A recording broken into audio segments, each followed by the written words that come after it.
Olá, pessoal. Bom, para a gente dar continuidade ao nosso assunto da semana ainda, agora nessa segunda aula, a gente vem falando sobre as patologias gestacionais.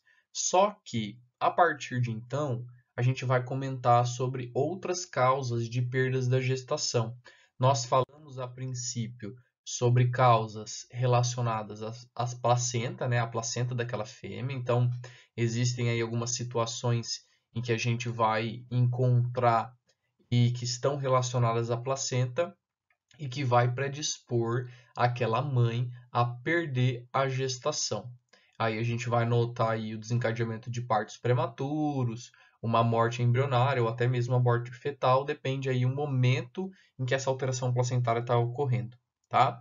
Então agora a gente vai para o próximo tópico, que são as perdas gestacionais, são as outras causas de perdas da gestação. O que pode acontecer naquela fêmea que vai desencadear um processo de abortamento, de morte embrionária e assim por diante.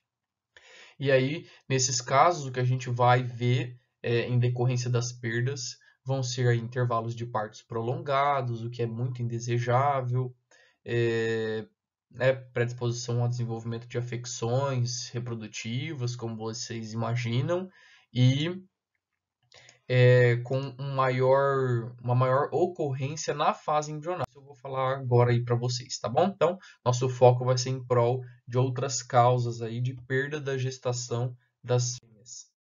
Então, nós temos aí três momentos em que pode ocorrer essa perda gestacional.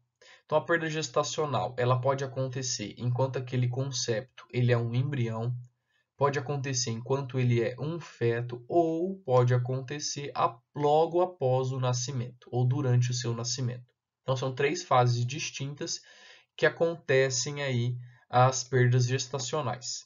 A fase que mais apresenta mortes em geral, perdas de gestação, é a fase embrionária.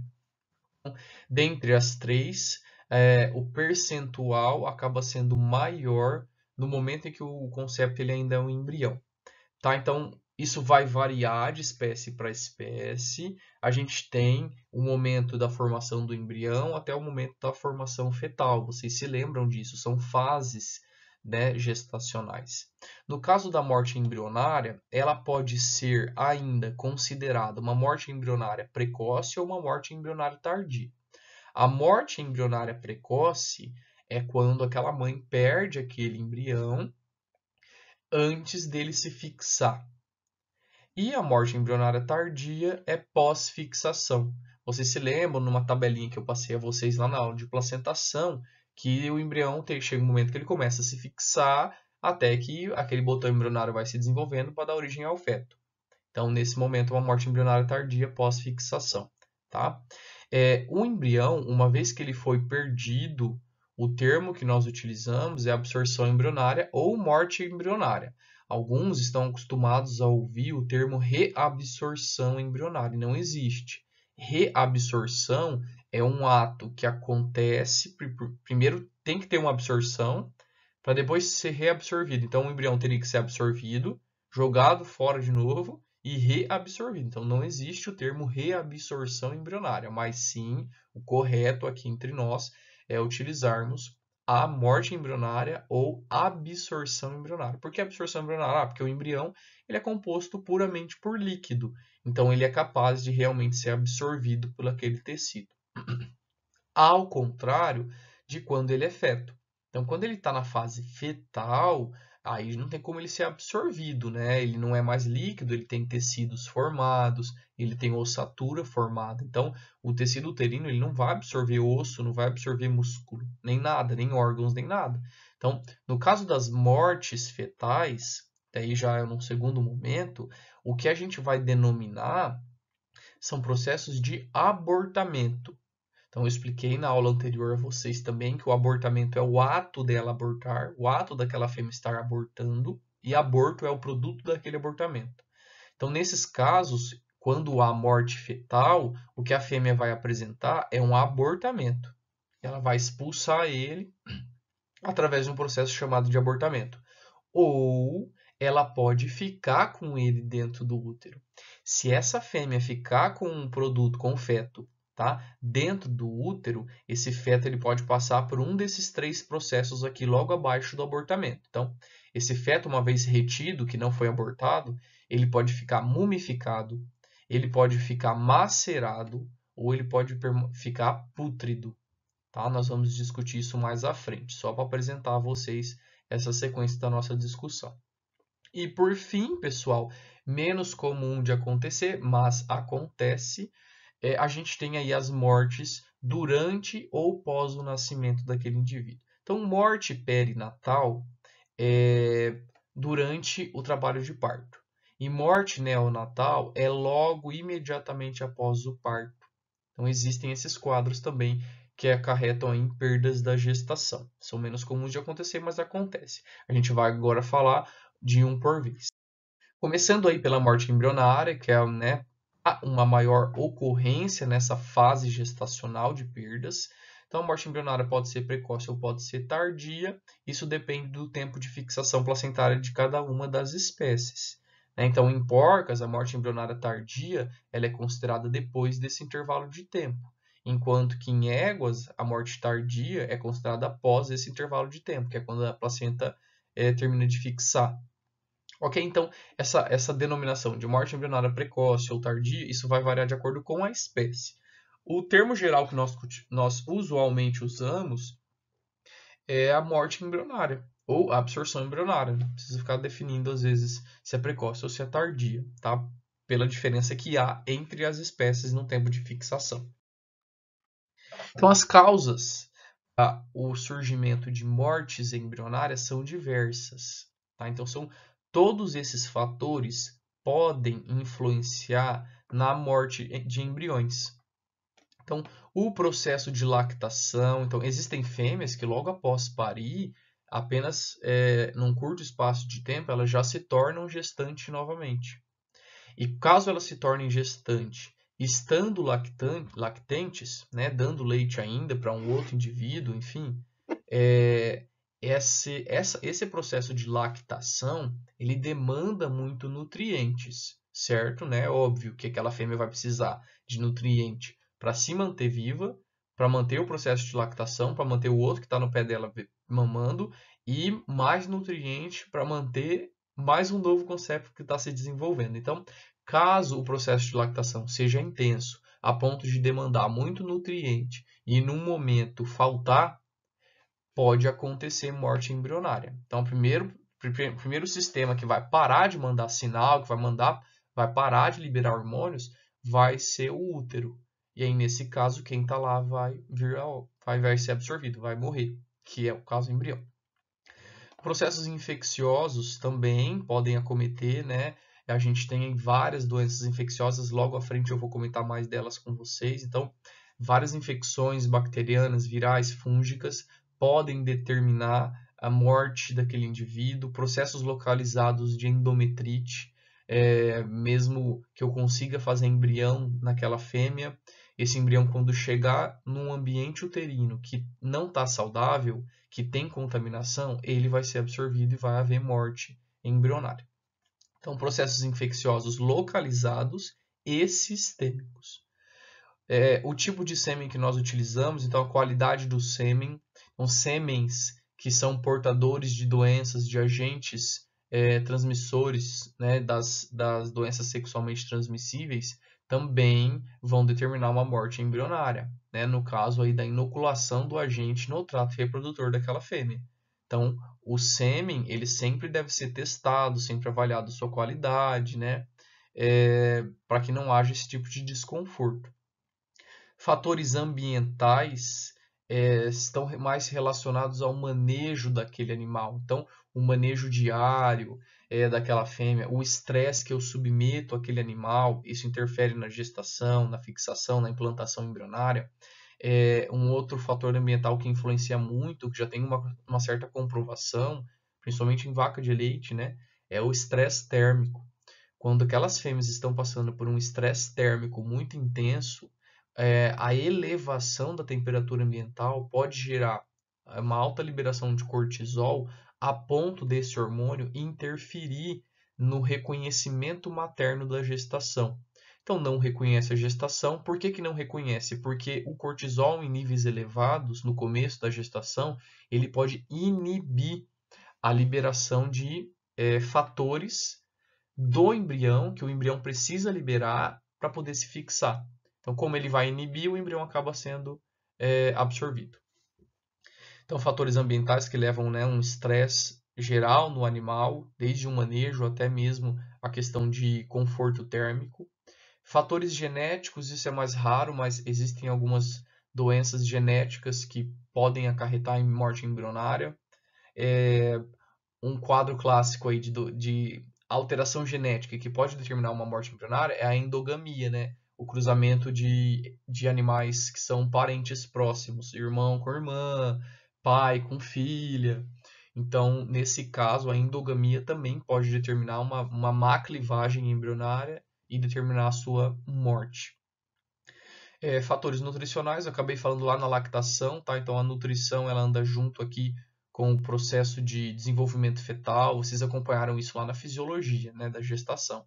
Falei muito sobre a demanda nutricional, falei muito que, né, que os nutrientes são importantes para a produção hormonal, para a manutenção fetal, para a manutenção daquela mãe. Então, não tem como desligar esse fato aqui de uma morte embrionária. E por fim, causas endócrinas, né? Tudo o que vai acarretar em uma falha na liberação hormonal ou então uma falha na produção hormonal, em determinado momento pode acarretar numa morte do embrião. Então são vários fatores, como vocês viram, a gente discutiu aqui, relacionados à morte embrionária. Então esse primeiro momento, onde o embrião vai se fixar, onde ele está sendo formado, é necessário muito cuidado. Para todas as fêmeas, a gente trabalha sempre com um percentual de perdas. E esse percentual de perdas está relacionado à fase embrionária, principalmente, tá? Onde há uma chance maior de perda gestacional por todos esses fatos aí, que podem acontecer. Então a gente sempre tem que ter um manejo adequado, conforto para o animal, né? Saúde do animal, isso tem que ser avaliado, condição nutricional com certeza também deve ser pontuada nesse momento. Indo para a nossa segunda causa de morte fetal, de perda gestacional, perdão, a gente entra nas mortes fetais. Então a gente falou sobre a morte embrionária, né, todas as causas, a gente vai trabalhar em prol de um diagnóstico para poder fazer um tratamento para não acontecer novamente, porque o embrião já foi, não tem como recuperá-lo. Então eu sempre, em casos de mortes embrionárias, eu vou trabalhar, né, numa abordagem semiológica ali do animal, na clínica do animal, identificar o possível problema dela e aí tratá-la, se for o caso eu trato, tá? Se não tiver naquele percentual normal de perdas, eu vou tratar para começar tudo de novo. É isso que eu vou fazer. Agora, indo para a morte fetal, a gente tem outras causas também que podem vir acompanhadas e que vão ocasionar na morte do feto. Então, a gente já está falando de um bichinho dentro do útero da mãe, que tem osso, que tem tecido desenvolvido, que tem já órgãos no seu interior. Então, a morte fetal, ela pode acontecer de forma espontânea, assim, de forma espontânea, isso é mais relatado, por exemplo, em fêmeas primíparas, que nunca pariram, fêmeas virgens que estão gestando pela primeira vez. Essa morte fetal espontânea, ela é devida a uma falha na liberação hormonal, a uma falha naquele útero em receber e conseguir desenvolver aquele indivíduo. Né? Um útero virgem, primeira vez que está gestando, elas estão sujeitas a isso, né? Numa maior recorrência aí do que as demais fêmeas. Tá? Então esse é o sentido da palavra espontânea aqui. E essa morte fetal também ela pode ser induzida. Induzida como? Através de uma liberação muito intensa de cortisol. Como é que eu libero cortisol? Estressando o animal. Então, além disso, eu posso induzir a morte fetal por meio de medicamentos que eu aplico naquela fêmea, tá? Então, tem algumas situações que podem acabar acarretando na indução da morte fetal. Isso a gente vai falar mais à frente, numa outra oportunidade, sobre os vários métodos contraceptivos e abortivos. E depois também tem causas não infecciosas, que são causas diversas relacionadas, por exemplo, a traumas. Então, traumas podem gerar perdas gestacionais, E as causas infecciosas, daí sim a gente entra naqueles vários vírus, bactérias, fungos, protozoários causadores de abortamentos nas fêmeas. Como eu disse agora mesmo a vocês, nesses casos onde há morte fetal, o termo correto a ser usado não é absorção, porque não tem como absorver. Então, nós vamos utilizar abortamento. Aqui são os agentes infecciosos, os principais causadores de morte fetal nas fêmeas. Então, dentre essas 4 situações que eu passei a vocês, as doenças infecciosas são as mais prevalentes, tá? Então, dentre elas, nós temos lá vírus, bactérias, fungos e protozoários, exatamente nessa ordem de acontecimento. Os vírus são mais comuns do que as bactérias, do que os fungos, do que os protozoários. Então, a gente tem lá como causadores de abortamentos em fêmeas os herpes vírus, que podem acometer cães, gatos, bovinos e equinos. Existem os herpes vírus que causam abortamento nessas fêmeas, né, principalmente em terço final da gestação, quando elas estão passadas da metade. E daí ela vem com abortamento, perda do feto. A doença de Algés, que também é uma doença causada por um vírus e que acomete os suínos. A parvovirose em suínos e em cães ela é mais relatada por causar abortamento, tá? Então, cães e suínos, a gente vê um maior acometimento desses animais. A arterite viral equina é um vírus somente que acomete equinos e é uma DST, é uma doença sexual. Perdão. É uma doença sexualmente transmissível entre os equídeos. FIV e FeLV, que é o vírus da imunodeficiência felina, ele é um agente causador de abortamento em felinos, ok? Indo para as bactérias também causadoras de abortamento, nós temos várias, tá? Então, citar apenas essas principais que a gente está mais habituado a ver. Casos de brucelose, todas as espécies com as suas variedades aí, né, podem acometer e causar abortamento. As leptospirose também, né? Essa bactéria ela acomete também todas as espécies animais e podem gerar quadros de abortamento. Dentre as bactérias, a mais comumente descrita como causadora de abortamentos é a leptospira. Então, a leptospirose é a mais assustadora nesses casos aqui, que a gente fica mais atento. E aí vem todas as demais, tá, pessoal? Em menor números de relatos daí. Os fungos, aspergilos e cândida, são fungos causadores de abortamento. É menos comum da gente se deparar com quadros de infecções fúngicas. E protozoários, né? A neosporose, a tricomonose e a toxoplasmose são doenças, alguma zoonose, que pode acometer os animais, até mesmo o ser humano, e levar quadros de abortamento aí para uma falha no processo de fixação e desenvolvimento fetal. Então, os abortamentos acontecem em decorrência de todos esses quadros aí que eu expliquei a vocês. Caso essa fêmea ela não aborte, mesmo que tenha acontecido a morte fetal dentro do seu útero, ela vai entrar em outros processos, que agora em seguida a gente vai comentar sobre. Então, o resultado final de um abortamento é isso daí. São fetos mal desenvolvidos, são fetos imaturos, apresentando sinais de maturidade, óbvio, né? Porque eles foram perdidos, foram abortados antes mesmo de chegar próximo ao seu nascimento. Então a gente vai se deparar com essa situação. Agora, não tem como eu salvá-los, mas tem como eu investigar a causa naquela mãe, por que ela abortou, e aí trabalhar em prol de um possível tratamento ou um remanejamento daquele indivíduo e ver o que está acontecendo e aí evitar que isso aconteça novamente, tá?